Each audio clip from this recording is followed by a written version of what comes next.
Olá pessoas, sejam bem-vindos a mais um vídeo aqui do Design Team. E aí, como as coisas têm andado por aí? Aqui andam descabelados, ó, eu tô vendo na câmera aqui embaixo, eu tô completamente sem pentear o cabelo, né? Mas dá nada não, tá chovendo, então mudou todo o clima, o cabelo fica, né, elétrico, mas eu não tô aqui pra falar sobre cabelo, muito menos o meu. Mas você pode falar, mas eu não vou falar. E na real, eu tô passando aqui pra gente falar de um assunto vários assuntos que eu ando desenhando, escrevendo aqui roteiros, e eu queria falar sobre a tal inovação. E como que é essa relação com o design, porque eu acho que é super importante.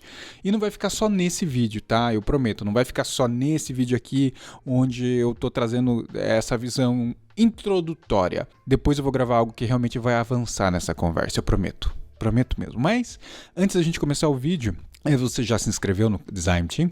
Se inscreve no Design Team, corre, dá like no vídeo se você gostar, compartilha e me marca lá na rede LinkedIn. Eu ia falar alguma rede tóxica, não, dá uma parada disso. Não, no LinkedIn. Me marca, é bem legal se você tenha gostado do vídeo e também torne-se membro, porque vem coisa nova e acompanhe todo o conteúdo que tá rolando. Eu tenho que falar isso. E é isso, vamos pra vinheta.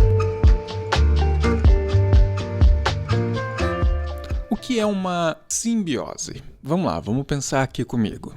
Você talvez já tenha ouvido falar disso. Porque a simbiose é quando dois organismos de espécies diferentes se associam por um tempo longo. Em alguns casos são associações benéficas e já tem alguns outros casos que pode ferrar tanto um quanto o outro, nessa questão de organismos e tudo mais. Eu estudei isso em ciências na escola. E depois, claro, quem nunca viu alguma coisa do simbiótico dos quadrinhos da Marvel? É claro que a minha pergunta é meio estúpida aqui, porque podem existir pessoas nesse vídeo que nunca viram os quadrinhos ou os filmes anteriormente ou posteriormente, então, desculpa, foi mal. Nem todo mundo é obrigado a ser nerd, para saber o que é o simbiótico da Marvel. Mas a personagem se chama Venom, para você que não sabe. E na história que ali explica e usa da simbiose entre um homem, o Peter Parker, que é o Homem-Aranha, para começar, com um extraterrestre, que é o Venom. E nesse princípio de hospedeiros e organismos, eles estão ali nessa coisa de poder sobreviver, ganhar, matar, virar anti-herói, esse tipo de coisa. E aí quando eu começo um vídeo falando de simbiose, é claro que eu estou trazendo pelo título do vídeo a ideia de que design e inovação são e precisam ser uma associação simbiótica. Ou seja, são organismos, ou melhor, disciplinas diferentes, mas com princípios que conectam ambas. E que, se unirem, com certeza vai existir uma associação benéfica para ambos. E esse talvez seja um pensamento que a gente precisa entender. E talvez a gente está demorando demais para correr com isso de alguma forma ou em algum lugar. As palavras de Buckminster Fuller, designer, inventor, arquiteto, escritor, filósofo, visionário e com o maior LinkedIn da história. A parte do LinkedIn é mentira, porque infelizmente ele faleceu em 1983 e não teve a chance de conhecer o LinkedIn. Mas ele tem uma frase muito boa e que talvez capture melhor essa visão de urgência desse entendimento sobre essa tal simbiose. E ele diz que há algo a ser feito e você é aquele que pode fazê-lo. Pronto. Estava esperando textão? Não. É isso mesmo. É essa frase. Corre e faz.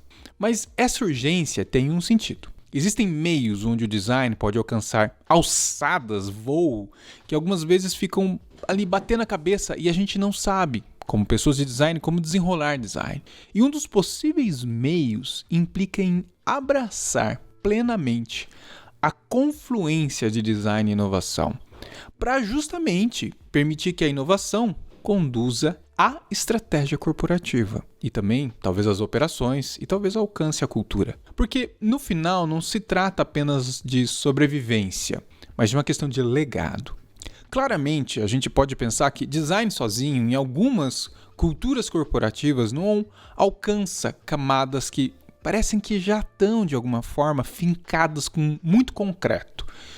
Mas design aí precisa usar de possíveis simbioses para achar frestas nessas camadas. E tem uma coisa aí. Se entre Venom, do personagem da Marvel simbiótico que eu falei, e o Homem-Aranha nesse processo simbiótico aí, como nos filmes e nos quadrinhos e tal, design aí nessa história é o Venom, o ser extraterrestre, que consegue se conectar com outros organismos, inclusive se adaptando a eles, mas também agregando seus elementos individuais com o objeto, numa visão de soma, para sobreviver e de se desenvolver. No universo corporativo, a inovação, constantemente, ela é citada como a chave para a sobrevivência e o crescimento corporativo, dinheiro. E aí tem o Steve Jobs, né? Que o cara da Apple. Ele simplesmente falou que a inovação distingue um líder de um seguidor. Ou seja, a junção de design e inovação, então, nessa história, pode proporcionar uma oportunidade para as empresas, as organizações liderarem de alguma forma, ou questionar um status quo de redefinição de futuro, seja ele qual for. A oportunidade em inovação, ela se baseia pelo impulso e compulsividade de empresas em quererem sempre inovar. É uma, inclusive, tendência onde priorizar a rapidez e a eficácia frequentemente supera a tal essência real da inovação. E onde fica muito claro que leva a perder de vista a busca contínua por melhorias incrementais ou radicais para se alcançar de verdade a inovação. E nessa o design, como uma ferramenta poderosa, ele pode servir como uma lente para ampliar o significado da inovação, onde também pode permitir uma abordagem mais centrada no ser humano. E quem sabe, pezinho no social, uma abordagem em melhorar a vida do planeta. Para quem conhece, sabe que Peter Drucker é cheio das frases boas que geram mantras corporativos, né? Até porque ele é um cara foda, um teórico de gestão. E uma das frases boas dele, uma de todas as outras, ele diz que a melhor forma de prever o futuro é criá-lo. Com essa mentalidade, é essencial repensar e desafiar as coisas normais e normativas convencionais. Só para tentar explicar aqui, a gente pode olhar para a reengenharia dos anos 90. Você já ouviu falar dela? Abrindo um parênteses aqui para te falar sobre isso. A reengenharia foi desenvolvida por Michael Hammer e James Champ nos anos 90. E é uma técnica que ajuda as empresas a melhorar os seus processos de alguma forma. O objetivo, inclusive, é trabalhar de forma mais eficiente, reduzindo custos e atendendo melhor os clientes. E nessa, tornando as empresas mais competitivas. Fecha o parênteses aqui. Enquanto, obviamente, teve muito elogio dessa abordagem da reengenharia pela eficiência, ela também frequentemente conduziu a soluções de curto prazo. E nessa, óbvio, curto prazo, ignora os benefícios de longo prazo e muitas vezes compromete a qualidade. E isso, de certa forma, pode trazer um impacto pela ansiedade do resultado que vai contra completamente o estabelecimento do que realmente é a inovação. Errar, testar e aprender rápido não está relacionado a pensar a longo prazo. Talvez tenha uma interpretação errada, inclusive, de conceitos corporativos de gestão nesse tal de errar, faz rápido, aprende, corre, mata e meta. Mas e o design? Eu vou começar falando aqui sobre, então, algo que o design tem: colaboração. Grandes ideias não surgem no isolamento, sabe? As iniciativas colaborativas e a integração de equipes multidisciplinares é que potencializam a inovação. E isso não tem nada a ver com voltar para o escritório, amigos. Até porque o isolamento pode existir mesmo com pessoas sentadas no escritório, uma do lado da outra. O que geralmente isso realmente acontece. Eu estou falando da combinação de perspectivas diversas, onde podem levar a soluções inesperadas em meio ao trabalho colaborativo. E quem trabalha ou precisa trabalhar sempre de uma forma colaborativa? Horas, design, pessoas da minha vida. Outra coisa que é vital falar: a necessidade emergente de sustentabilidade. Sim, o conceito de sustentabilidade, onde se tem falado muito, ele pode ter algumas variáveis e que também pode ser algumas vezes mal interpretado se visto de uma única forma. A sustentabilidade não é simplesmente uma prática relacionada ao ambientalismo. Na verdade, é uma filosofia holística. Olha só a palavra de startups holísticas. Na verdade, nessa visão de sustentabilidade é onde a inovação e o design se encontram e se complementam. A gente tem aí o Tim Brown que vira e mexe fala e falou: o design é uma atividade humanocêntrica. Então, qualquer inovação que busque ser disruptiva precisa incorporar uma abordagem de design sustentável, logo humanocêntrica. Tá entendendo onde eu quero chegar? Na real, é em lugar nenhum. Simplesmente eu só quero te provocar para você pensar sobre isso. Não vou, vou chegar lá. Não, desencana, não é isso. Mas ao analisar o trabalho de uma designer sensacional holandesa, a Babette Porceligen, eu espero ter falado certo, a gente consegue perceber que a inovação real não está apenas em produzir mais e mais rapidamente, o que pode até ser óbvio para alguns, mas na real em compreender as ramificações profundas do que a gente pode produzir. E nisso, a sustentabilidade, então, é um pilar essencial da inovação. Se a gente olhar para um sentido fundamental dessa simbiose para as empresas. Nas palavras da designer Porceligen, nos trazem uma urgência e necessidade de repensar completamente a nossa mentalidade de consumo. Em vez de talvez procurar a próxima tecnologia maravilhosa, brilhante, a gente deve se focar em como as nossas ações do dia a dia podem impactar o nosso mundo, que está em volta da gente, uma camada de negócios inteligentes.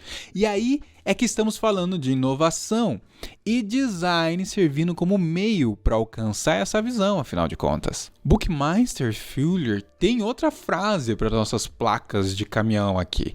Ele diz: para mudar algo, construa um novo modelo que torne o modelo existente obsoleto. Olha só que frase maravilhosa. Ninguém parou para pensar nisso? Nessa pegada, o futuro da inovação está intrinsecamente ligado a uma interseção com o design, ponto.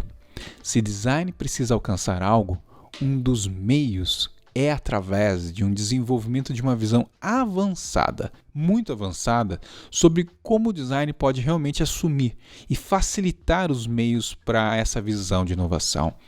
Nisso tudo, a verdadeira inovação disruptiva requer não apenas uma mudança de tecnologia ou de processo, mas uma mudança de fundamentos, na maneira, inclusive, como a gente vê o mundo, como a gente interage com ele e como a gente escolhe desenhar esse possível futuro. Essa é uma camada ousada e necessária para pessoas de design ampliarem seus escopos e visões de atuação, saindo mais uma vez em uma provocação aqui para você, onde eu falo sobre sair do que eu vou começar a chamar de design comum, ao invés de UX design, que algumas pessoas têm feito dentro das empresas.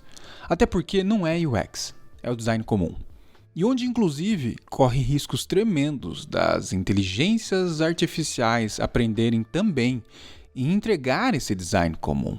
Passou da hora, pessoas queridas, de romper com o passado, aprender com nossos erros e avançar com uma perspectiva integrada de design e inovação como um meio simbiótico saudável de estruturação de um caminho de design sustentável, inteligente e eficiente.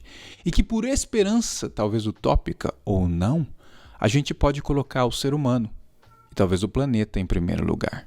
E aí? O que você acha sobre isso? É muito importante ter sua visão e eu gostaria de entender o que você acha sobre essa simbiose? E se você concorda, o que você tem feito para que isso possa acontecer na empresa que você está trabalhando, no freela que você está fazendo, na consultoria que você está dando? Como é que é esse processo dessa relação simbiótica com a inovação para você? É isso. Não se esquece, se inscreve no Design Team, dá like no vídeo, compartilha, me marca no LinkedIn e eu te vejo em todos os outros materiais e vídeos que rolam por aqui, porque rola coisa pra caramba. Um grande abraço. Tchau.